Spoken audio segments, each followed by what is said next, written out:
আরেকটি হাদিস রয়েছে, যে হাদিস দ্বারা আমরা জানতে পারি যে একটি গুরুত্বপূর্ণ বিষয়, যারা মারা যায়, মারা যাওয়ার পরে তাদের আপনজনদের সাথে, পরিচিত ব্যক্তিদের সাথে দেখা সাক্ষাৎ হয় কিনা, অনেকেই প্রশ্ন করেন।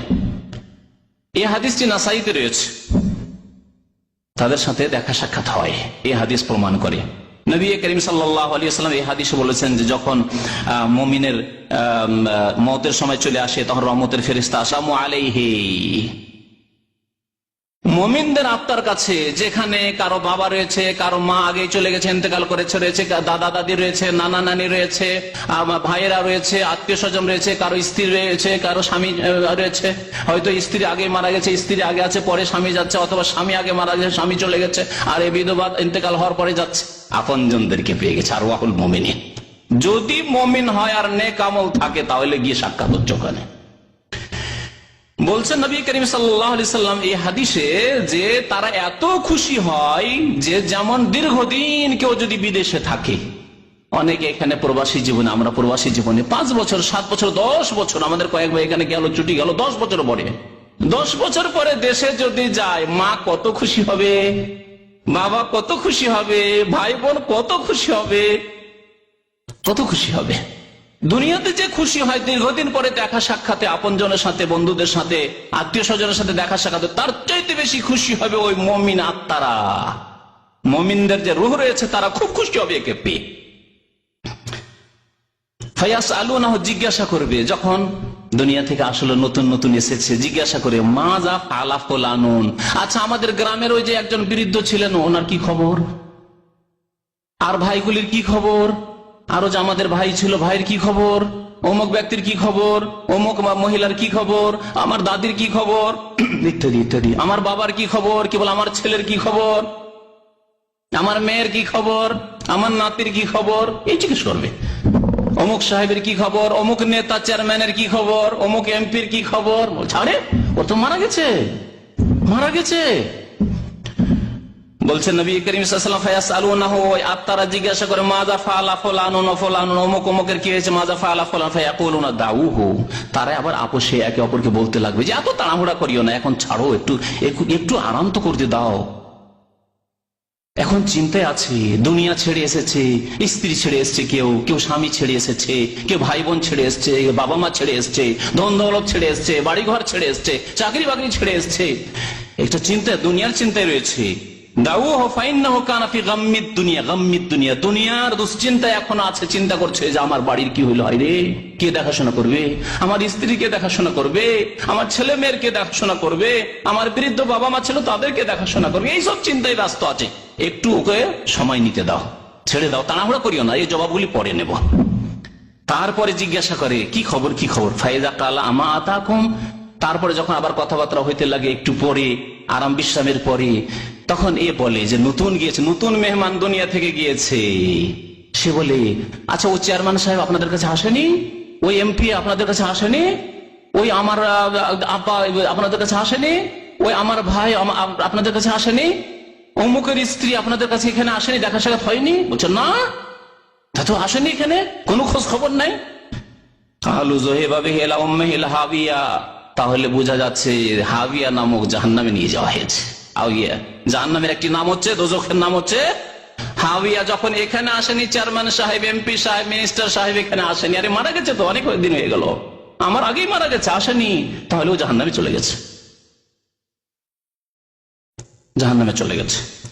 তাহলে এর দ্বারা কি বোঝা গেল যে দুনিয়া থেকে যে যায় মেহমান, নতুন মেহমান দুনিয়া থেকে পাড়ি দিয়ে আখেরাতের দিকে যদি মমিন হয়, তাহলে মমিন আত্মার সাথে সাক্ষাৎ হয়। নবী করিম সাল্লাল্লাহু আলাইহি ওয়াসাল্লামের ওই হাদিসটি দ্বারাও এই বিষয়টি আরো প্রমাণিত হয়। একবার ফাতেমা রাদিয়াল্লাহু তাআলা আনহা, নবী করিম সাল্লাল্লাহু আলাইহি ওয়াসাল্লাম মৃত্যু সজ্জায়, ইন্তেকালের পূর্ব মুহূর্তে নবী করিম সাল্লাল্লাহু আলাইহি ওয়াসাল্লাম কানে কানে ফাতেমাকে একটু ইশারা করলেন, তোমার সাথে একটা কথা বলবো। কথা বললেন, একবার যখন কথা বললেন ফাতেমা রাদিয়াল্লাহু তাআলা আনহা তখন কান্না শুরু করলেন, কান্নায় ভেঙে পড়লেন তিনি। নবী করিম সাল্লাল্লাহু আলাইহি ওয়াসাল্লাম আরেকবার ইশারা করলে বললেন যে একটু কথা বলবো, কানটা এগিয়ে নিয়ে গেলেন ফাতেমা রাদিয়াল্লাহু তাআলা আনহা, নবী করিম সাল্লাল্লাহু আলাইহি ওয়াসাল্লাম আরেকবার কথা বলে ফাসারা, তার সাথে চুপি সুরে কথা বলে কানে কানে কথা বললেন, সাথে সাথে একটু আগে কান্না করছিলেন ফাতেমা রাদিয়াল্লাহু তাআলা হাসতে শুরু করলেন। এই দৃশ্য মা আয়েশা রাদিয়াল্লাহু তাআলা আনহা দেখছিলেন। তখন জিজ্ঞাসা করেন, নবী করিম সাল্লাল্লাহু আলাইহি ওয়াসাল্লামের ইন্তেকাল হয়ে গেল, দাফন কাফন হয়ে গেল, তারপরে আয়েশা রাদিয়াল্লাহু তাআলা আনহা জিজ্ঞাসা করলেন। প্রথমে জিজ্ঞাসা করেছে, তখন বলেন যে না, নবী করিম সাল্লাল্লাহু আলাইহি ওয়াসাল্লামের একটি সির গোপনীয় বিষয় আল্লাহ নবী কানে কানে বলেছেন, সুতরাং তোমাদেরকে বলবো না। কিন্তু যখন নবী সাল্লাল্লাহু আলাইহি ওয়াসাল্লাম বিদায় নিলেন, তারপরে বারবার করে পিড়াপিড়ি করে জিজ্ঞাসা করা শুরু করলেন, আয়েশা রাদিয়াল্লাহু আনহা, বলো, একবার তুমি কান্না করলে আল্লাহ নবীর কথা শুনে, তোমার আব্বার কথা শুনে, আর একবার তুমি হাসতে লাগলে কেন? হঠাৎ করে কেমন করে তোমার হাসি আসলে বুঝতে পারলাম না। বললেন ফাতেমা যখন রাদিয়াল্লাহু তাআলা আনহা, আমার আব্বা রাসূলুল্লাহ সাল্লাল্লাহু আলাইহি ওয়াসাল্লাম যখন বললেন যে মা আর বাঁচবো না, আমি বেশিক্ষণ বাঁচবো না, থাকবো না, তখন আমি কান্না শুরু করলাম। তারপরে দ্বিতীয়বার যখন আমার সাথে কানে কথা বললেন যে মা চিন্তা করিও না, আমার পরিবারের, আমার বংশের প্রথম ব্যক্তি যে আমার সাথে সাক্ষাৎ করবে সে তুমি তাড়াতাড়ি চলে আসবে আমার কাছে, তুমি তাড়াতাড়ি আমার কাছে চলে আসবে। ফাতেমা রাদিয়াল্লাহু তাআলা আনহা শুনে হাসতে শুরু করলেন, আলহামদুলিল্লাহ, আব্বার কাছে চলে যাব। কতদিন পরে তাঁর ইন্তেকাল হয়েছিল, আল্লাহ নবীর ইন্তেকালের বলতে পারেন কেউ? হ্যাঁ, মাত্র 6 মাস। আর 6 মাসও তিনি অসুস্থ, আব্বার শোকে অসুস্থ অবস্থায় কাটিয়েছিলেন। অসুস্থ অবস্থা থেকে 6 মাস পরে তার ইন্তেকাল হয়ে গেল। দেখেন, এই বিষয়টি আমি এই জন্যই বলছি আপনাদের সামনে যে আমরা যখন দুনিয়া ছেড়ে যাব, কেউ দুনিয়া ছেড়ে যেতে রাজি নয়, কিন্তু যখন আমরা আখিরাতের দিকটা ভালো করে লক্ষ্য রাখবো, তখন দুনিয়ার উপর মায়া আমাদের তেমন থাকবে না। আমাদের দুনিয়ায় যদি আপনজন কেউ থাকে, তাহলে আপনজন অনেকে চলে গেছে।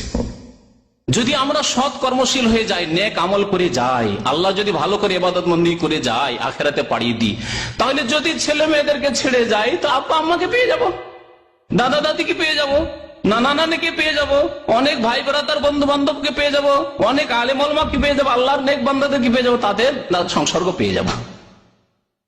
ফাতেমা রাদিয়াল্লাহু তাআলা হেসে দিলেন। অথচ তাকে যে বলা হল তুমি তাড়াতাড়ি চলে আসবে, তো এখানে একটা দিকেও আছে যে তুমি হাসানকে ছেড়ে চলে যাবে, হোসাইনকে ছেড়ে চলে যাবে, তোমার স্বামী আলীকে ছেড়ে চলে যাবে, এটা ঠিক নয় কি?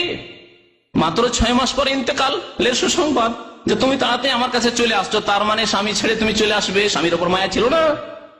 হাসান হোসেনের উপর মায়া ছিল না? মোহসেনের উপর মায়া ছিল না? অবশ্যই মায়া ছিল, তাদেরকে তুমি ছেড়ে চলে আসবে।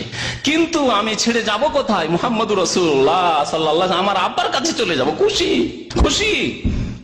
তো আমাদের যদি ওইরকম অবস্থা, আমরা ঈমান তৈরি করতে পারি যে আলহামদুলিল্লাহ, আমার ছেলে মেয়েকে যদি আমি এতিম করে চলে যাই, আমার স্ত্রীকে বিধবা করে চলে যাই, আমার দাদা দাদি চলে গেছে, কারো মা বাবা চলে গেছে, কারো আর কেউ আপনজন, অনেক আত্মীয় স্বজন চলে গেছে, অনেক নেক মানুষরা যাদেরকে অন্তর থেকে ভালোবাসতো তারা চলে গেছে, তাদের সাথে থাকবো কি? আলহামদুলিল্লাহ।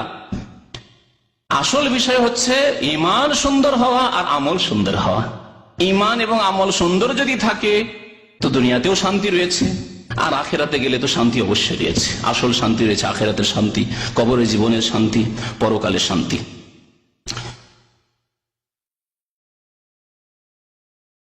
এই হাদিসটি নাসাইতে রয়েছে।